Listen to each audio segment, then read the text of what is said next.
Romans, the 6th chapter, beginning at the 15th verse. And I got 30 minutes exactly because that was a service announcement from God that went on my time. Amen. So 30 minutes and 5 seconds. Verse 15 says this: what then? Shall we sin because we are not under the law but under grace? By no means. Don't you know that when you offered yourselves to someone as obedient slaves, you are slaves of the one you obey? Whether you are slaves to sin, which leads to death, or to obedience, which leads to righteousness. But thanks be to God that though you used to be, I like the way the King James says, though ye were sinners. We were servants of sin. Though ye were servants of sin. Though you used to be slaves to sin, you have come to obey your heart and the pattern of teaching that has now claimed your allegiance. Verse 18 says this: you have been set free from sin and have become slaves to righteousness.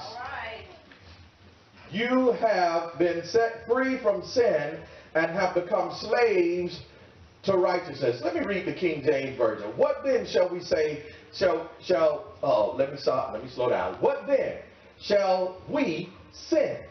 Because we are not under the law, but under grace. God forbid. Know ye not that whom ye yield yourselves servants to obey, his servants ye are to whom ye obey, whether of sin unto death or of obedience unto righteousness. But God be thanked that ye were servants of sin, but ye have obeyed from the heart that form of doctrine which was delivered you. Being made free from sin, ye became servants of righteousness.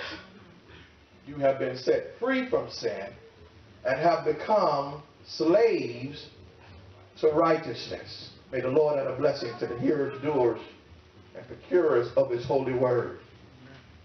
I want to talk to you simply from the subject for the next 27 minutes, 49 seconds of look again. Look at your neighbor. Say, neighbor, you should look again. You should look again. Look again. Does anyone remember when we were growing up and our parents sent us looking for something? We never came back the first time with whatever they sent us after. Amen. Not even the second time did we come back having found what they sent us after. And they would send us back again and say, look again. But this time it was usually followed by some threats. Yes, sir. That if I have to get up and come in there and find it, and I find it, I'm going to beat your tail. Don't make me come in there and look, because if I do, you're going to wish I hadn't. But they were compelling us to look again. And most of the time, they would have to end up coming in there and finding what they sent us looking for, because we had missed it, because simply we were distracted by one thing or another. We were looking all around and it overlooked us. The old people, you say if it was a snake, it would have bit you. Usually right up under our noses, but we were distracted for some reason or another. Life has become so complex now that, I remember growing up that life was a little bit simpler. It seemed to be simpler. It seemed to be more relaxing. Even when I watched TV in the days of old, it seems that life was more simpler.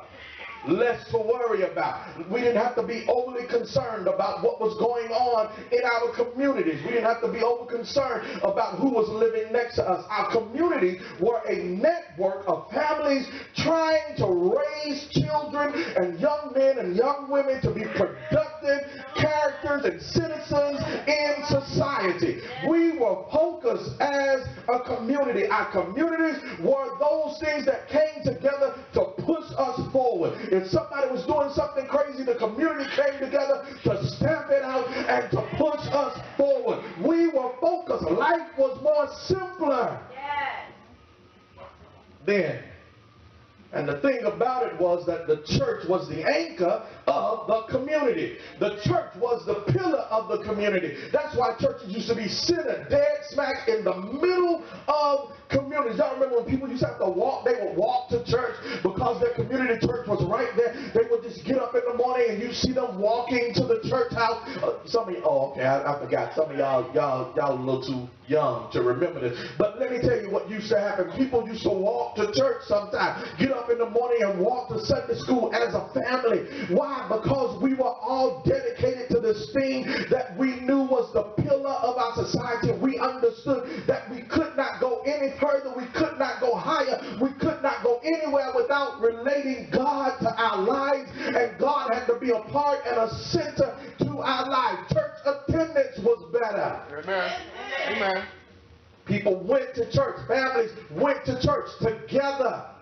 But life has become complex and something has changed, and the church no longer is the center of the community. Life has become complex. Our schedules have changed. Families rarely spend quality time together anymore. But we really need to strengthen each other, to encourage each other. Barely, heck, we see each other anytime during the day. We don't see each other sometimes all day long. But we need each other. We need to be in relationship with each other. I can't do it without you, and you can't do it without me. Children, I can't do it without y'all, and y'all can't do it without us. It's the reason we can speak down to you is because we survived what you're going through right now. Amen. Amen.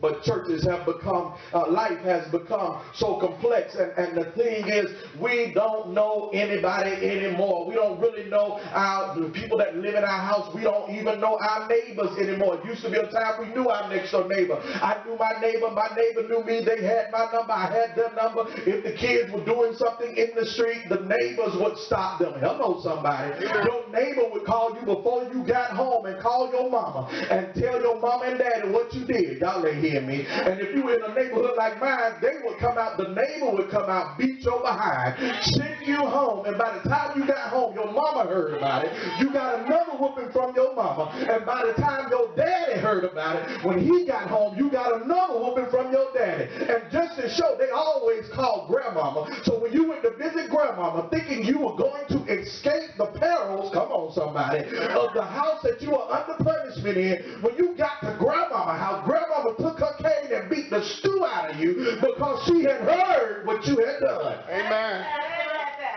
But we don't know anybody anymore. We don't know anybody in our community. We don't know neighbors. You better not touch my child. Your child out there killing another kid. You better not touch my child. Why don't you call me and just tell me? I'll come get it. The kid would have been dead by the time you answered your text, your phone, your email. Hello, somebody. Amen. Amen. But we don't know anybody anymore. We don't know anybody. We are not connected. Life has become so complex. Our jobs are so stressful now. We got to take 20 pills just to get up and cope with going to work. Amen. Got to take 20 pills to counteract the 20 pills we took this morning to cope just to go back to sleep. Amen. Hello, somebody. Y'all looking at me like I ain't talking to you, and I know I got some pill poppers, weed smokers, drinking liquor. Come on, somebody. Y'all better act like you know up in here. Act like you know. Come on, sir. Try to cope. Because life has become so complex.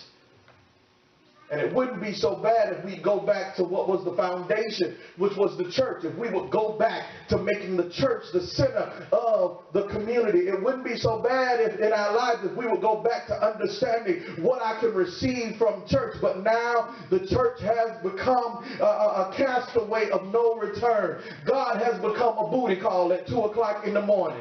Amen. Y'all know I'm telling the truth. Well, it may be not a booty call, but God has become a maintenance man.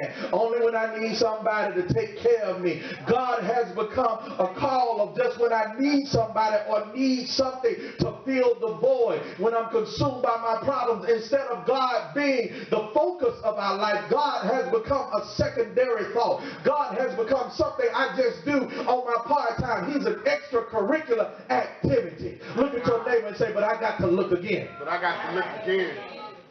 That's why we are so consumed by our problems, because we have not let the church do what it is organized to do. We have not let the church that Jesus said, upon this I build my church, and the gates of hell shall not prevail against it. We have not let the faith in church, what it can do, we have not let it affect us the way it should affect us. Instead, it has infected us, and we are deciding that we don't need what the church has. I can stay at home and get what you need. But the Bible tells us often, he says, do not forsake the assembling of yourselves together, and some have chosen to do. Why? Because even the apostles understood that the church had something for you. The church had something to give to you. The church was a place where you could get collectively what you couldn't find individually. Don't throw the church away. Yeah, don't throw the church, even though the church is changing, its form is changing, how we do the service is changing, but the message is still the same. Jesus saves. The message is still the same. Jesus delivers. The message is still the same. Jesus will take care of you. The message is still the same. He's a way maker. The message is still the same. And we've been preaching the same message at the church, but the people have decided they want a different message. But you can't get a different message and get to the same place. Amen.